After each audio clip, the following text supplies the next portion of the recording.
तो चलिए आज एक सफर पर चलते हैं, एक ऐसे समुदाय के गौरवशाली इतिहास में जिसे हम सब कलाल, जायसवाल और कलवार जैसे कई नामों से जानते हैं। इसकी शुरुआत ना एक बड़े ही दिलचस्प सवाल से करते हैं। भारत में वो कौन सा समुदाय है जिसे शस्त्रधारी होने का सम्मान मिला है, मतलब जिनकी रगों में एक जबरदस्त योद्धा परंपरा बहती है जो शायद आज बहुत लोगों को पता भी नहीं है।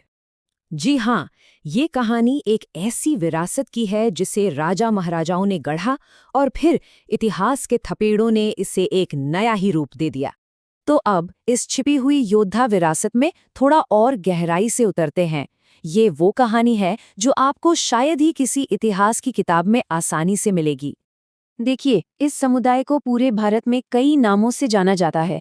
कोई कलाल कहता है, कोई जायसवाल, कोई कलवार, कलार या सुवाल। नाम अलग अलग हो सकते हैं, पर इन सब के पीछे जो कहानी है, जो विरासत है, वो एक ही है और यही तो उन्हें जोड़ती है।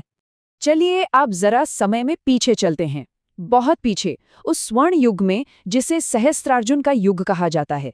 यहीं से इस समुदाय के महान पूर्वजों की कहानी शुरू होती है, और वो भी उनके सबसे शक्तिशाली सम्राट से। तो ये पूर्वज थे कौन? ये थे हय्यवंशी क्षत्रिय, मतलब एक शाही योद्धा वंश। कलाल समुदाय की जड़ें सीधे इसी प्राचीन कुल से जुड़ी हैं, जो बताता है कि उनका मूल कितना महान रहा है। और इनके सबसे महान पूर्वज चक्रवर्ती सम्राट सहस्रार्जुन, उनकी शक्ति का अंदाजा इसी बात से लगाया जा सकता है कि उन्होंने एक बार पराक्रमी रावण को भी बंदी बना लिया था। सोचिए जरा, महेशमती से शासन करने वाले कितने शक्तिशाली राजा रहे होंगे वो। लेकिन देखिए, इतिहास हमेशा एक जैसा नहीं रहता। एक मोड़ आया, एक बहुत बड़ा मोड़। प्राचीन काल में ये हयवंशी क्षत्रियों के रूप में भले फूले। फिर आया संघर्ष का दौर, ब्राह्मण क्षत्रिय संघर्ष। इस वजह से कई योद्धा कुलों को अपनी पहचान छिपाने पर मजबूर होना पड़ा, और यहीं पर इस समुदाय ने खुद को ढाला। उन्होंने अपनी पहचान छिपाई और प्रशासन और सुरक्षा जैसे नए पेशे अपना लिए। तो ये जो कलाल नाम है, ये आया कहाँ से? ये बहुत दिलचस्प है। ये सिर्फ एक नाम नहीं था, ये शक्ति का एक प्रतीक था, एक टाइटल था। अगर हम संस्कृत में इसका मतलब देखें तो कलाल का अर्थ होता है कलाओं में माहिर या एक बहुत ही कुशल एडमिनिस्ट्रेटर। तो ये नाम किसी जाति से नहीं जुड़ा था, बल्कि ये किसी की काबिलियत, उसकी स्किल का प्रतीक था। तो ये बात समझना बहुत जरूरी है। कल्लाल जन्म से मिली जाति नहीं, बल्कि एक पद था, एक टाइटल। ये उन लोगों को दिया जाता था जो अपने काम में, अपने शाही कर्तव्यों में माहिर थे। ये एक सम्मान था जो कमाया जाता था। और फिर आया मध्यकाल। इस दौर में इस समुदाय का दबदबा और भी बढ़ा। पंजाब से लेकर राजस्थान और मध्य प्रदेश तक इन्होंने अपनी खुद की रियासतें बनाई। ये सिर्फ योद्धा ही नहीं, बल्कि बड़े व्यापारी और राजनेता भी बन गए। अब कहानी को थोड़ा और आगे बढ़ाते हैं, ब्रिटिश राज के दौर में।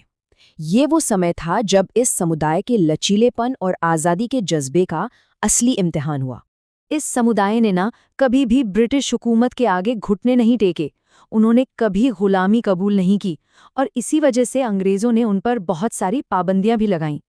पर कहते हैं ना, योद्धा का जज्बा और व्यापारी का दिमाग, ये कॉम्बिनेशन बहुत कमाल का होता है। उनकी इसी उद्यमशीलता की भावना ने उन्हें हमेशा आगे बढ़ाया। और वो सिर्फ कमाते नहीं थे, बल्कि बड़े दिलवाले भी थे। देश भर में जो धर्मशालाएं और मंदिर उन्होंने बनवाए, वो आज भी उनकी दानवीरता की गवाही देते हैं। चलिए अब आज की दौर में आते हैं, मॉडर्न एरा में, और देखते हैं कि विजय का ये नया युग कैसा रहा है। क्रिकेट के मैदान पर जब यशस्वी जायसवाल जैसा सितारा चमकता है, तो पूरे समुदाय का सीना गर्व से चौड़ा हो जाता है। और सिर्फ क्रिकेट ही क्यों, बिजनेस की दुनिया हो या फिर पॉलिटिक्स, हर जगह इस समुदाय के लोगों ने अपनी मेहनत और लगन से बड़ी बड़ी ऊंचाइयों को छुआ है।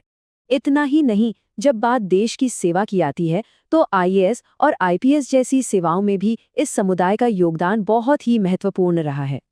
और आज के दौर में ये सभी नाम, जायसवाल, कलवार, कलाल, सब एक साथ मिलकर आगे बढ़ रहे हैं। राष्ट्रीय जायसवाल महासभा जैसे संगठन इसी एकता को बढ़ावा दे रहे हैं, शिक्षा और समुदाय के जरिए। तो ये थी कहानी एक विरासत की, एक भविष्य की। प्राचीन काल के वीरता से लेकर आज के दौर की सफलता तक का एक शानदार सफर।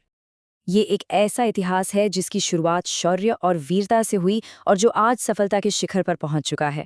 ये एक ऐसी विरासत है जिस पर गर्व होना लाजमी है। एक सवाल है, क्या हर किसी को अपना गोत्र पता है, अपनी कुल देवी का नाम याद है? ये छोटी छोटी बातें ही तो हैं जो हमें हमारी जड़ों से जोड़कर रखती हैं। तो जरूरत है अपने समुदाय से जुड़ने की, अपने इस गौरवशाली इतिहास को औरों के साथ साझा करने की। जय सहस्रार्जुन।